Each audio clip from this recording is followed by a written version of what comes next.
Gordy had lived in Philadelphia. Would it have happened there?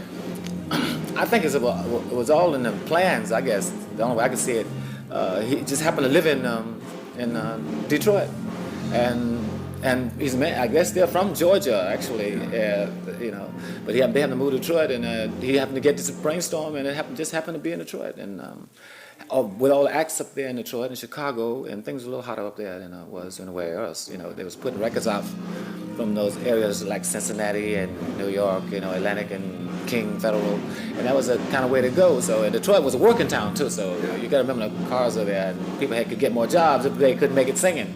Because it's wild. There's never been anything like it before, where you put together in one town all these writers and producers who make all these hits, and then they're...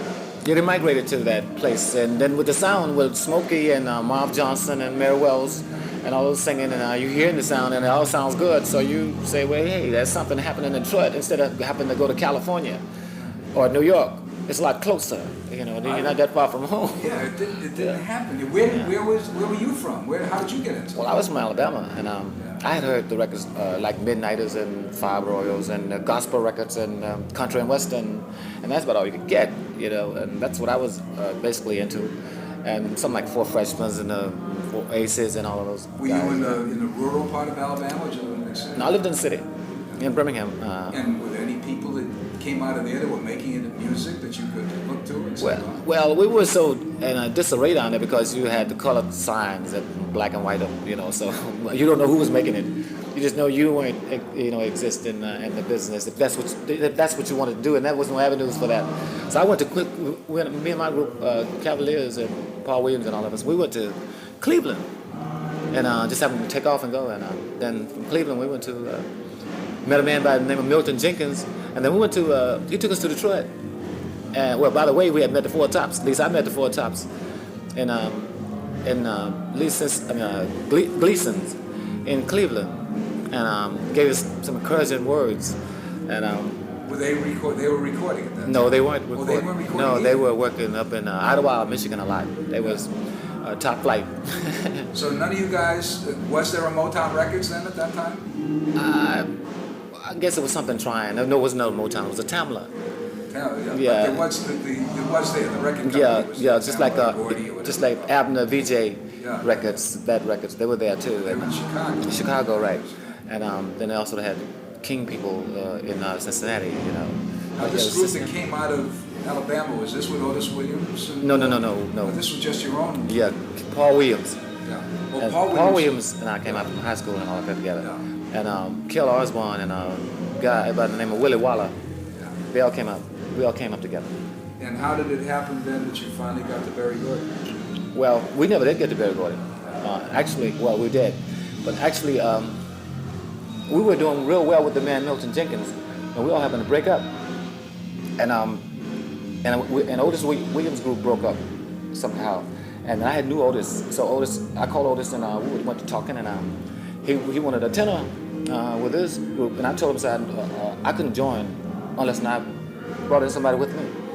And so I went in with Paul Williams, and that's how the Temptations, Elgins became. The Elgins? Yeah. And did Gordy hear the Elgins? Yes, he did. Finally heard? Yeah, but I understood he had heard the Otis Williams in the distance before, and he didn't particularly like them, and he had signed them. So, but when he heard us all combined, I guess he thought it was a great idea, and he signed us. What was it like being in was there a music scene in Detroit then? Was there a lot of guys talking to each other and working? Well, there was a lot of competition. A lot of competition. Competition breeds the best of people, and that's what we had. Everybody wanted to outsing each other, and like that. But some were recorded, and some wasn't.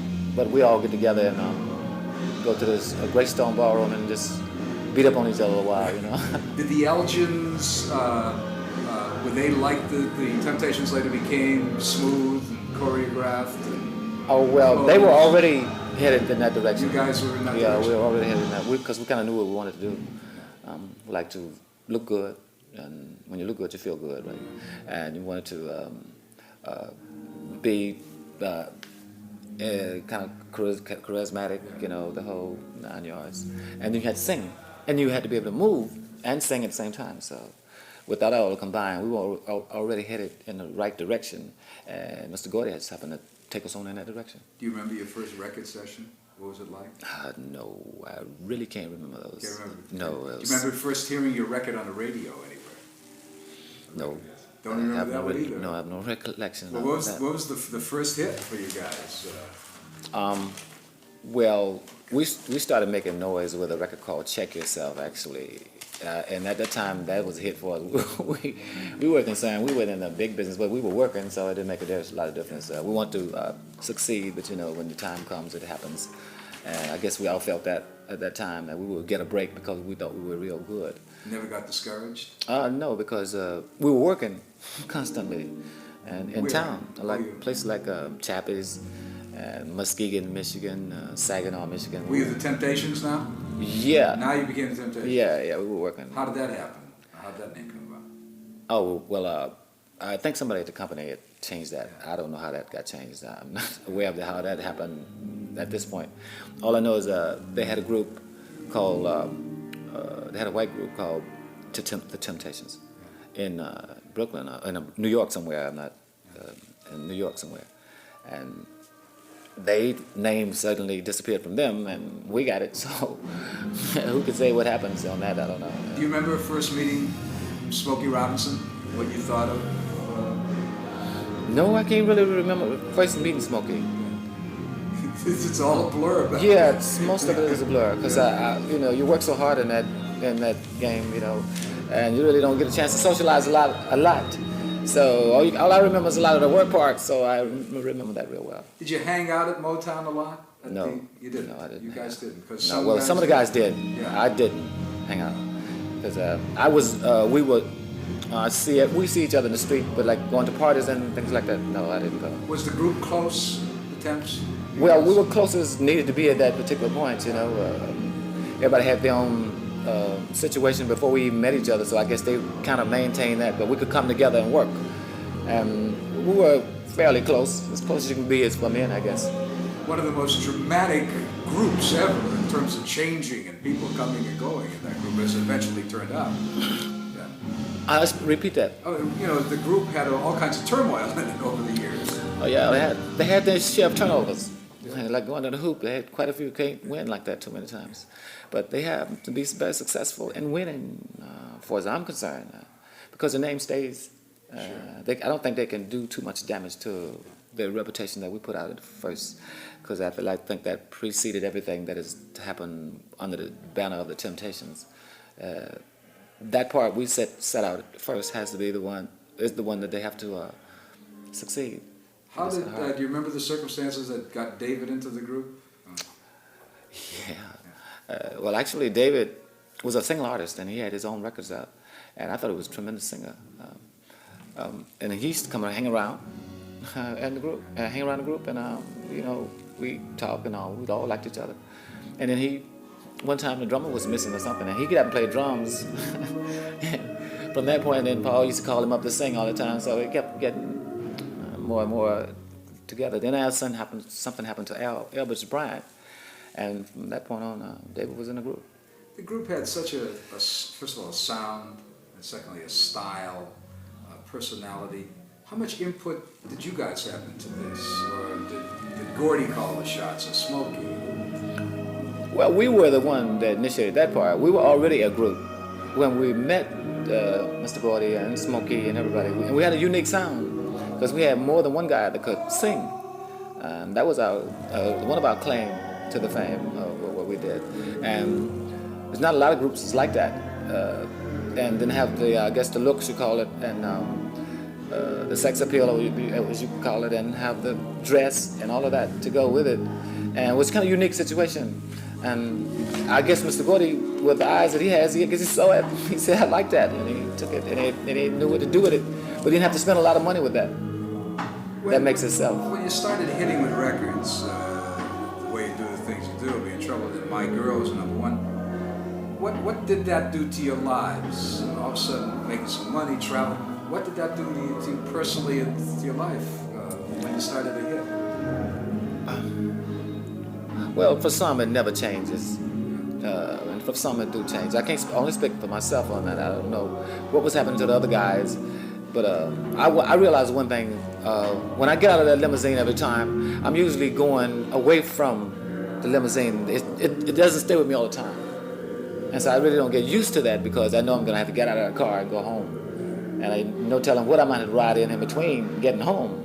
My car might break down and somebody pick me up in a truck. As long as I get home is the point. See, and that's the way I look at it. I don't know how the other guys look at it. See, I try not to let my feet get off the ground to really get spaced off into that because that's just something, that's yesterday's news. And today's news is what feeds you. I mean, but also they give you a little food too on the plate. But you saw a lot of that, helps. didn't you? Sure you do, you know. But a lot of guys who really believe that was. That's it, yeah. That was the way it's supposed to be. Right, and that's not the way it is. You know, you might as well stay on the ground because it's a long fall. So you might as well plant your feet and stay there because you won't have to fall into a place. You'll already be there, so you won't get tripped out on it. And I just trying to stay as normal, as natural as I could. That way I didn't get that tripped off on having the big houses and the cars. Because the one thing, if you're working for it, then you're supposed to have it. You know, and I like to think we put in a lot of work for that. Were you guys cocky? I guess we have individuals who feel different about what they're doing. You know, some guys feel like they feel like a Muhammad Ali or something. You know, good about themselves. Like Sugar Ray got their confidence, and I like to think that's what they call cocky. Yeah, he can talk and then back it up. You ever think if a group like yours that had this run of hits, top 10 hits, so many number ones, if you were starting today, what kind of success would be available in terms of financial? Wouldn't even want to count the money. Yeah. I'd leave that for somebody. They say, you let somebody else count your money, they take it. I said, well, I'll just heat up this to count that. Because I don't think we could count it up. And then the whole thing, I think, would be spacing out behind it. You know. Did you save any money? Did you make any money really with these hits, putting it up? God knows what you got paid. Well, you really only make enough money to go get some money. Just costs you more money to go get money, so you have to make enough to go get some. You can't never really see a nest egg build if you have nothing that you are building it yourself with. You know, you don't have any kind of business set aside that you can kind of maintain a cornerstone for yourself. You're always working for somebody else, and as long as you work for somebody else, you just be working for somebody else. But you had determined kind of early that you wanted to get out on your own. It took you a little while to do it. Well, it's a certain achievement that I like to achieve, and working for myself seems to get that. And I had to set out what I want to do, regardless of whether Temps made it or I made it or whatever, as long as it happened for what I want to do. I could do it with them or try and do it without them. Because it wasn't much. I don't ask for a lot, you know. And I always like to own my own. You know, I like to own what I got. I like to own it. You know, it's mine. Nobody can tell me, well, you got to get up and do this and you got to get up and do that. I do that if I want to, if I choose to do that. And it's much more fun when I choose to do it, along with you want me to do it. Was there a lot of fun during these years of hits, Eddie? Did you have a lot of fun, or was it working all the time? There was some laughs there. They were natural laughs, something that you couldn't help but laugh at, you know. What would happen? Situations.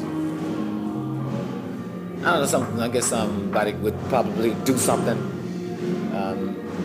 and I couldn't really say what it was because those moments you don't really remember. I don't remember. Was it fun recording as much as working? More work. It became a lot of work. Yeah, it became a lot of work. Making records? Yeah, because we had to make the records and then go right back on the road. So you never really got a chance to get a personal relationship going in too many places. I mean, not real personal. You know. How good a musician were you? How good a musicians were the band? I mean, playing an instrument. Oh, they were very. It's one thing. It's being professional. I think is the one key.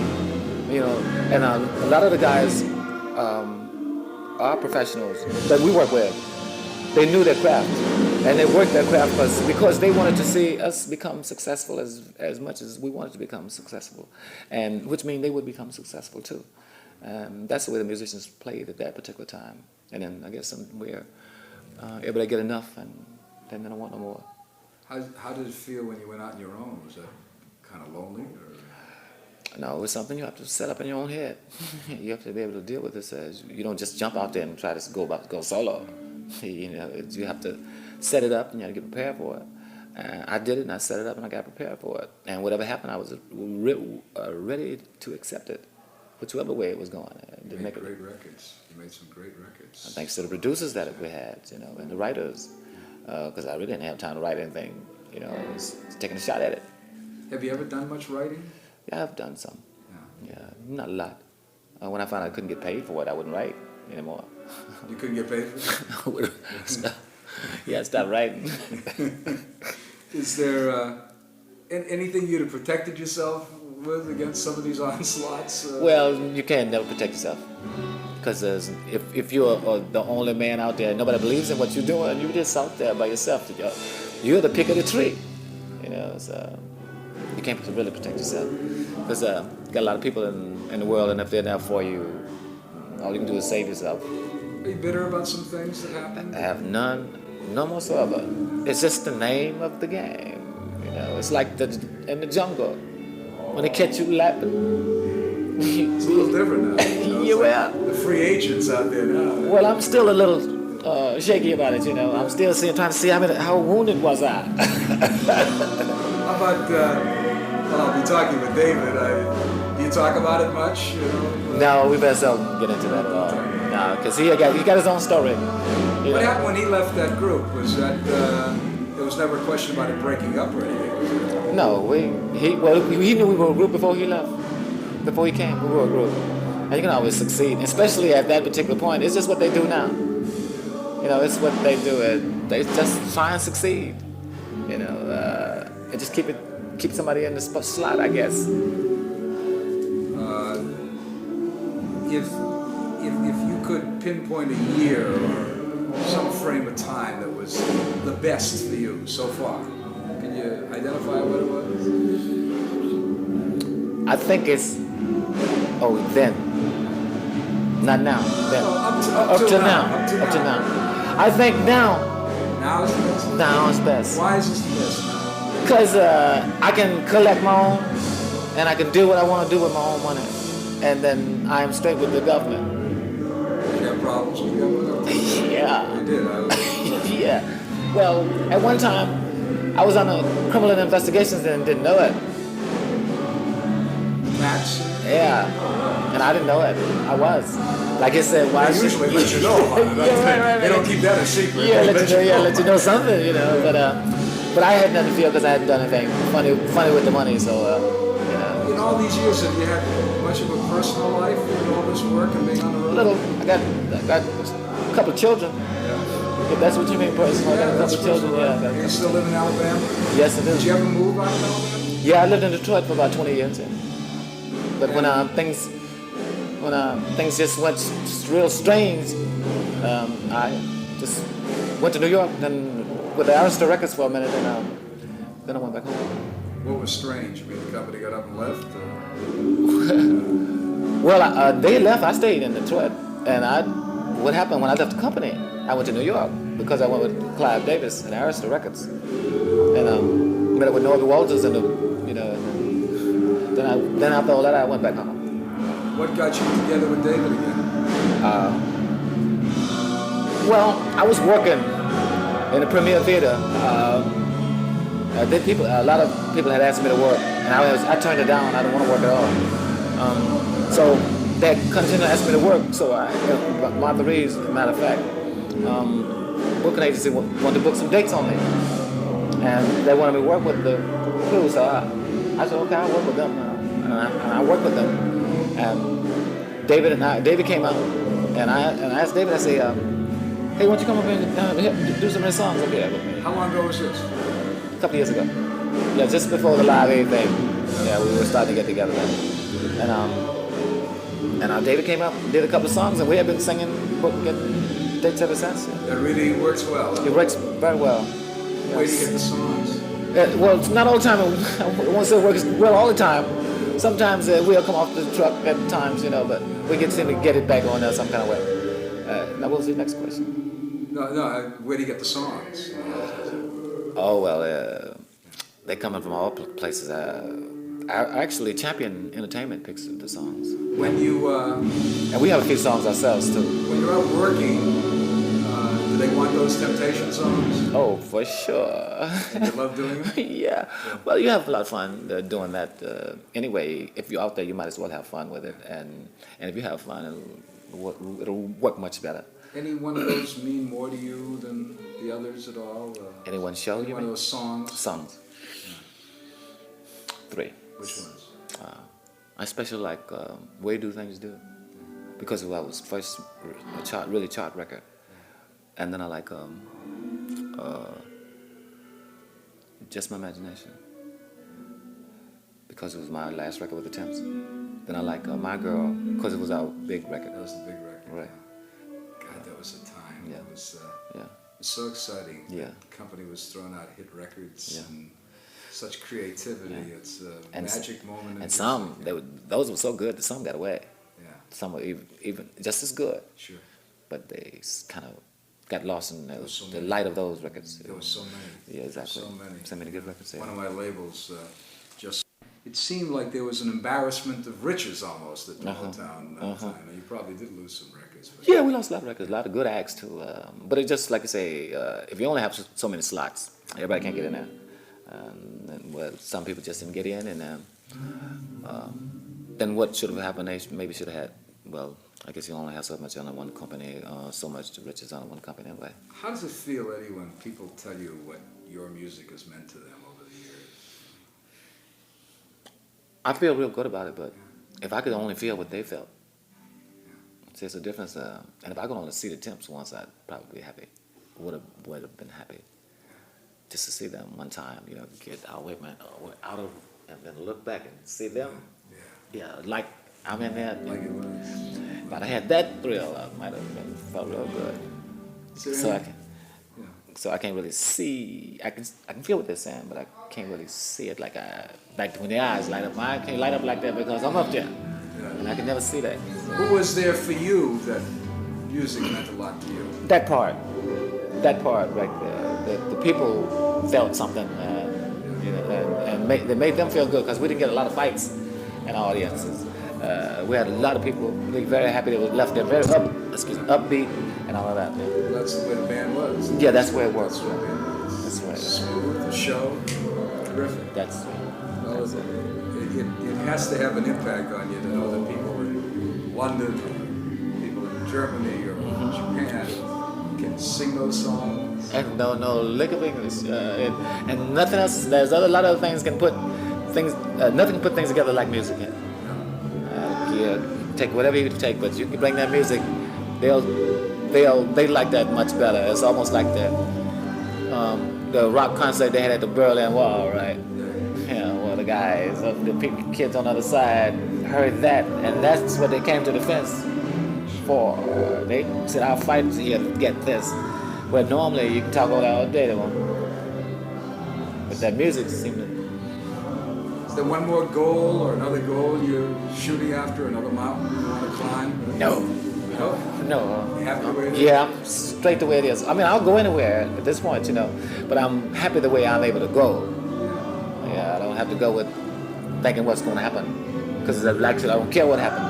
Well, I never really care what happened, as long as it happened good. Then if it happened bad, I couldn't do anything about it, so I don't try to worry about that. But yeah, happy the way it is now. Thank you.